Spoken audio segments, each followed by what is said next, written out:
காரிய தடைகள், தீய சக்திகளின் பாதிப்பால் குடும்பத்துல நிம்மதி இல்லாம இருக்கிறது. கண்திருஷ்டி தோஷங்களால வீட்டில் இருக்கவங்களுக்கு அடிக்கடி உடல்நிலை சரியில்லாம போகிறது. வருமானம் வரும், ஆனா அந்த வருமானத்திற்கு தகுந்த அளவு பார்த்தீங்கன்னா விரய செலவுகளும் அதிகமாயிட்டே இருக்கு அப்படிங்கிறவங்களும், வெள்ளிக்கிழமையில இந்த வேர் கிடைச்சா நான் சொல்லக்கூடிய இந்த ஒரு எளிமையான பரிகாரத்தை செய்யுங்க. இப்ப பங்குனி மாதத்தின் முதல் வெள்ளிக்கிழமை நாளைய தினம், ஒருவேளை நாளைக்கு செய்ய முடியலனா கூட நீங்க அடுத்த வெள்ளிக்கிழமையில செய்யலாம், தவறு கிடையாது.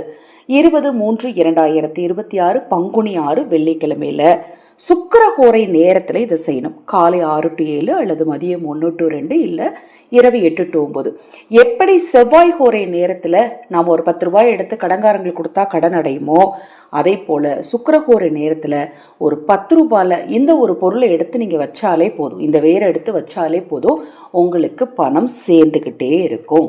ஒவ்வொரு நாள், திதி, நேரம், ஓரை இதெல்லாம் ஒவ்வொரு அதீத சக்தியோடு இருக்கும். அதை நாம் தெரிஞ்சு அந்த சூட்சமத்தை மட்டும் கடைப்பிடிச்சிட்டு வந்தோம் அப்படின்னா நம்ம குடும்பம் 16 செல்வங்களோட செல்வ செழிப்போட மன நிம்மதியோடு இருக்கும்.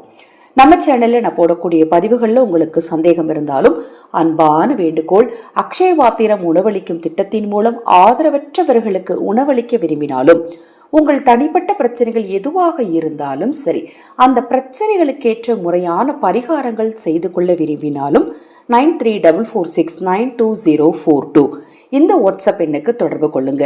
மேஷம் முதல் மீனம் வரை அந்தந்த ராசிக்குரிய வசிய தாயத்து அஞ்சனம் உங்களுக்கு தேவைப்பட்டாலும் அதே வாட்ஸ்அப் எண்ணுக்கு தொடர்பு கொள்ளுங்க. சுக்கிரஹோரை நேரத்தில் பூஜையில முதல்ல விளக்கேற்றி வைங்க. நாம் ஒரு பரிகாரம் செய்ய போகிறோம், ஒரு வேண்டுதல் வைக்க போகிறோம், ஒரு வழிபாடு செய்ய போகிறோம் அப்படின்னா நம்ம முதல்ல செய்ய வேண்டியது பூஜையை சுத்தம் பண்ணி பூக்களால் அலங்காரம் செய்து பூஜையில் நம்ம எந்த தெய்வத்துக்கு வழிபாடு செய்ய போகிறோமோ அந்த தெய்வத்துக்குரிய நெய்வேத்தியத்தை வச்சு ஒரு தீபத்தை ஏற்றி வைக்கிறது தான் முதல்ல நாம் செய்ய வேண்டிய முக்கியமான விஷயம். அடுத்தது பார்த்தீங்க அப்படின்னா, எந்த அளவிற்கு இந்த பூஜை புனஸ்காரங்களுக்கு நம்ம இப்போ சொன்ன விஷயங்கள் முக்கியமோ அதை போலவே நிலைவாசல் ரொம்ப முக்கியம். நம்ம நிலைவாசலில் தான் குலதெய்வம் இருக்கக்கூடிய இடம். நிலைவாசலை சுத்தபத்தமாக வச்சுக்கோங்க. இதெல்லாம் செஞ்சாச்சு. இப்போ சுக்கிரஹோரை நேரத்தில் பூஜையில் அதிகபட்சம் இப்போ நான் சொல்லக்கூடிய விஷயத்தை செய்கிறதுக்கு உங்களுக்கு ஒரு 3 நிமிடங்கள் தான் ஆகும். வெட்டி வேர் சிறிதளவு எடுத்துக்கணுங்க. இந்த வெட்டி வேர் முருகனுக்கு, மகாலட்சுமிக்கு ரொம்ப ரொம்ப பிடித்த ஒரு பொருள். ஏன்னா வாசனை மிகுந்த பொருட்கள் எங்கெல்லாம் இருக்கோ அங்கே மகாலட்சுமி தாயார் வீட்டு இருப்பார், நம்ம எல்லாருக்கும் தெரியும் இல்லையா.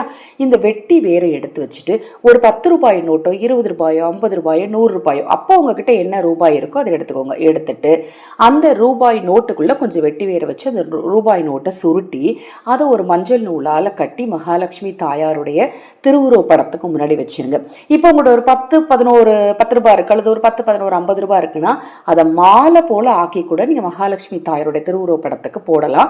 இந்த சுக்கிரஹோரை நேரத்தில் போட்டுட்டு அதை எடுத்து நீங்க பணப்பெட்டியில வச்சீங்கன்னா கண்டிப்பா உங்களுக்கு பணம் சேர்ந்துகிட்டே இருக்கும். மறுபடியும் சொல்றேன், செவ்வாய் ஹோரை நேரத்துல யார்ட்டையாவது கடன் வாங்கியிருந்தீங்கன்னா போய் ஒரு 10 ரூபாயை கொடுத்தீங்கன்னா அந்த கடன் உடனடியா எப்படி அடையுமோ அதை போலவே ஒரு 10 ரூபாயை வெட்டி வேரோட சேர்த்து சுக்கிரஹோரை நேரத்தில் எடுத்து வச்சிங்கன்னா பணம் உங்களுக்கு கோடி கோடியா சேர்ந்துக்கிட்டே இருக்கும். முயற்சியும் நம்பிக்கையும் ரொம்ப அவசியம். சும்மா இருந்துட்டு நான் மாலை கட்டி போட்டேன்னா எதுவும் நடக்காது. முயற்சியும் நம்பிக்கையும் ரொம்ப அவசியங்க. நான் இப்போ சொன்ன தகவல் உங்களுக்கு பிடித்திருக்கு, இல்லை எளிமையா இருக்குங்க, எனக்கு இதை செய்ய முடியும் அப்படிங்கிறவங்க தவறாமல் லைக் பண்ணுங்க. உங்க நண்பர்களுக்கும் உறவினர்களுக்கும் ஷேர் பண்ணுங்க, சப்ஸ்கிரைப் பண்ணிக்கோங்க. ஹரஹர சங்கர, ஜெய் ஜெய் சங்கர. மகாபெரிவா திருவடி பாதம் சரணம் சரணம். நல்லதே நடக்கட்டும்.